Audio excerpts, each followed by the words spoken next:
혹시 홧김 비용이라는 말 들어보셨나요? 스트레스를 풀기 위해서 홧김에 쓰는 돈을 말하는데요. 이 밖에도 쓸쓸 비용, 멍청 비용 등 다양한 신조어들이 등장하고 있습니다. 네, 이런 다양한 소비 형태에는 현대인들의 달라진 심리가 숨어 있다고 하는데요. 연세대 심리학과 이동기 교수와 함께 자세히 알아보겠습니다. 안녕하세요. 안녕하세요. 네, 교수님은 홧김 비용으로 예상 외 지출을 해본 경험이 있으신가요? 아주 많지는 않지만 뭐 좀 피곤하니까 에이 택시 타고 가자 이런 경우 꽤 있을 수 있죠. 다행히도 홈쇼핑은 안 하고 있습니다. 홈쇼핑을 하셨으면 더 많은 지출이 그럴 가능성이 생기셨겠네요. 높지 않을까요? 예. 네. 저희가 이전에도 뭐 1+1 또는 뭐 인형 뽑기 이런 쇼핑과 관련해서 다양한 심리 법칙들을 알아봤었잖아요. 아무래도 쇼핑과 우리의 심리 좀 밀접한 관계가 있는 것 같은데요. 뭐 여러 가지 많은 법칙이 있을 텐데요. 저는 이제 정신 건강 쪽에 일하고 있으니까 네. 이게 그 소비하고 스트레스 이 둘 간에 어떤 관련이 있을까? 그러니까 주로 이제 많은 사람들이 스트레스를 받으면 뭔가를 해야 돼요. 가장 많이 하는 것 중에 하나가 먼저 뭘 먹는 거죠. 그렇죠. 그게 가장 빨리 스트레스를 완화시키거든요. 네. 두 번째로 하는 것이 뭔가를 사는 겁니다. 맞아요. 그러니까 스트레스를 받으면 뭔가 소비, 구매가 올라간다는 거죠. 자, 앞서 얘기했듯이 요즘 우리의 소비 습관을 나타내는 신조어들이 속속 등장하고 있는데요. 자, 화면을 통해서 소비 습관과 또 그 속에 숨어 있는 우리의 심리에 대해서 한번 살펴보겠습니다. 함께 만나보시죠. 자, 먼저 스트레스 받아. 오늘은 택시 타고 가야지. 교수님과 비슷한 상황일 것 같은데요. 스트레스를 이제 택시나 작은 소비로 풀려는 것 같아요. 이런 경우 주로 이제 화났을 때 약간 뭔가 소비를 하거나 행동하는 거잖아요. 그래서 홧김 비용이란 말이 붙어 있는데요. 발음하기 쉽지 않네요, 이게. 홧김 비용. 네. 그러네. 이게 되게 이제 스트레스를 받으면 뭔가 이거를 좀 스트레스를 낮춰야 된다는 생각이 있잖아요. 네. 주로 이제 많이 생각하는 게 기분 좀 전환하자. 기분 전환 목적이 있고요. 또 하나는 뭔가 기분 안 좋았던 일을 좀 잊고 싶어서 나쁜 일 같은 걸 잊어버리자. 이런 느낌에서 뭔가 나를 위해서 뭘 하자. 이런 생각이 들 수가 있는데요. 되게 이렇게 즉흥 구매를 하는 거죠. 뭐 이런 홧김에 치킨 시키자. 또는 아까 말씀 나온 것처럼 홧김에 그냥 택시 타자 이런 식으로 얘기를 할 수 있는데 이거는 스트레스에 대한 일종의 반작용 같은 거죠. 예, 근데 이거는 단순하게 이렇게 충동적으로 뭔가를 구매하는 거하고 조금 다릅니다. 아, 그래요? 네, 이거는 어떻게 스트레스를 다른가요? 받고 나서 그거를 보상 심리 같은 걸로 하는 거니까요. 그래서 일부 관련된 경제 법칙으로는요, 립스틱 효과 또는 넥타이 효과라는 것이 있습니다. 네.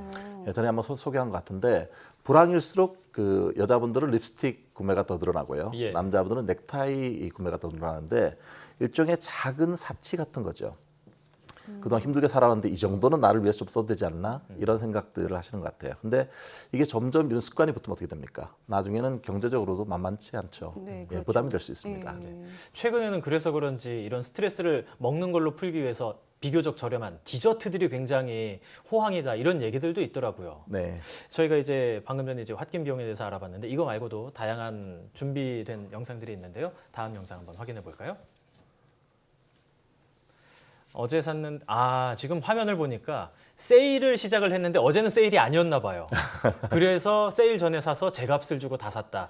좀 손해봤다는 생각이 들 수밖에 없겠어요. 아무리 그렇지 않을까요? 예. 할인했으면 30% 할인할 수 있는데 그걸 다 돈을 줬다면 그래서 붙은 얘기가 멍청 비용 이런 말을 멍청 요즘 비용. 신조어로 되게 슬픈데요, 이름이? 가슴이 아프네요. 예. 그렇죠. 되게 뭔가 이렇게 후회감이라든지 뭔가 스스로 자괴감 이런 것들을 반영하는 그런 신조어인데요. 네. 사실 이런 것도 비슷한 것도 있죠. 예를 들어서 집 가까운 그 주 거래은행의 ATM에서 인출을 했으면 수수료를 안 물어드는데 그렇죠. 미리 준비를 안 하고 있다가 나중에 어디 가갖고 이거를 돈을 인출해야 되니까 어떻습니까? 수수료를 쓸데없이 내고 나서는 이렇게 멍청하지? 미리 좀 준비했으면 될 텐데. 그것도 만만치가 않아. 한 1,200원, 1,700원씩 하는 데도 있더라고요. 그렇죠. 모아놓으면 큰 그렇죠. 규모가 되죠. 네.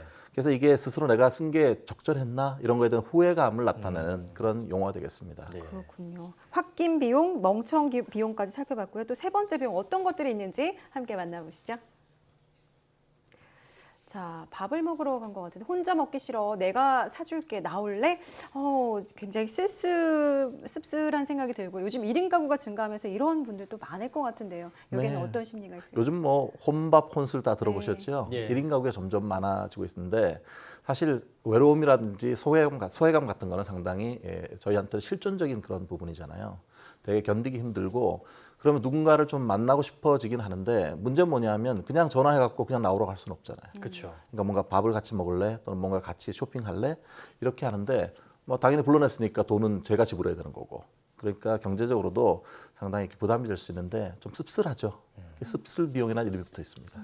이 보통 만나자라고 먼저 얘기한 사람이 흔히 뭐 1차를 산다거나 하는 게 암묵적으로 좀 형성이 돼 있잖아요. 그렇죠. 저도 대학생 때 일해가지고 돈 굉장히 많이 썼던 기억이 나는데 집에 가고 나면 또 엄청 허무하고 속상하더라고요. 네. 지금 앞서 홧김 비용, 멍청 비용, 쓸쓸 비용 이렇게 세 가지 살펴봤는데 이 세 가지를 관통하는 공통점 어떤 걸 찾을 수 있을까요? 일종의 뭐 사람들 나름대로는 스트레스에 대한 반작용으로 일종의 작은 사치 같은 거를 생각하는 것 같아요.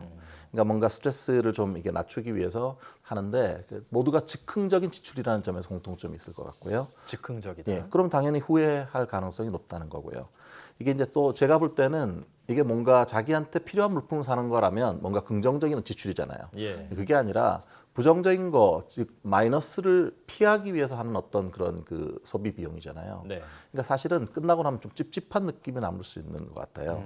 그래서 이게 작은 사치의 일부이지만 점점 더 습관이 되면 후회감을 낳는다.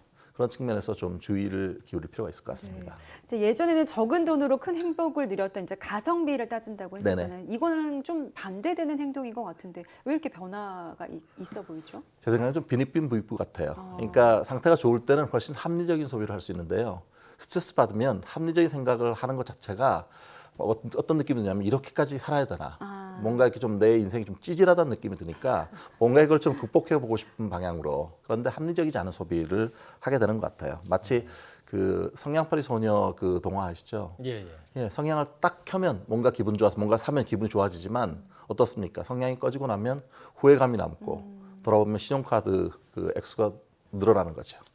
악순환의 연속이다 이런 생각이 드는데 사실 이런 비용들 뭐 멍청 비용, 홧김 비용, 쓸쓸 비용들 계속해서 늘어나고 또 앞으로 장기적으로 이어질 수도 있다라는 걱정이 드는데 이런 것들이 이어지면 개인적으로 뭐 지출이 커지니까 당장 생활이 궁핍해질 수 있겠지만 개인적인 차원에서 심리적인 정신건강적인 문제 그리고 또 사회적인 문제 어떤 것들을 살펴볼 수 있을까요? 지금 말씀하신 것처럼 아무래도 개인적으로는 부담이 점점 되죠. 왜냐하면 습관이 되니까 조금 모으면 나중에 상당한 그런 경제적 부담이 될 수 있고요.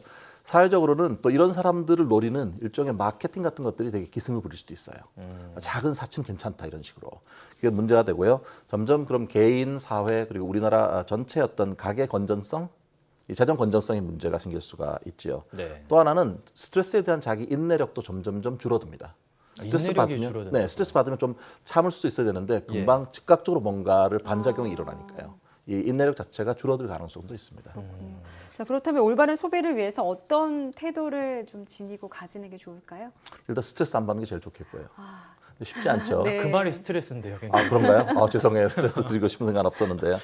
아무래도 원래 계획하지 않은 거는 사지 않겠다라고 하는 일종의 합리적인 어떤 소비 패턴 자꾸 생각을 해야 되니까요. 네. 상기해야 될 것 같고요. 또 하나는 공익 방송이나 또는 뭐 언론이나 이런 데서도 정말 건전한 합리적 방향의 소비 같은 거를 좀 권장할 필요가 있고요. 또 쓸데없이 뭔가 과장 광고해서 사람들을 혹하게 하는 그런 것들에 대해서 좀 법적으로 규제 같은 것도 좀 있었으면 좋을 것 같습니다. 뭔가 소비를 대체할 수 있는 개인의 어떤 건전한 취미 생활, 뭔가 책을 읽는다든지 운동을 한다든지 뭔가 다른 뭐 그림을 그리거나 음악을 한다든지 좀 다양한 정도의 어떤 스트레스 대응책 그런 것들을 개발할 필요가 있지 않을까 싶습니다. 네. 자, 오늘은 다양한 소비 형태에 따른 현대인들의 달라진 심리에 대해서 살펴봤습니다. 네, 지금까지 생각연구소 연세대 심리학과 이동기 교수와 함께했습니다. 오늘 감사합니다. 감사합니다.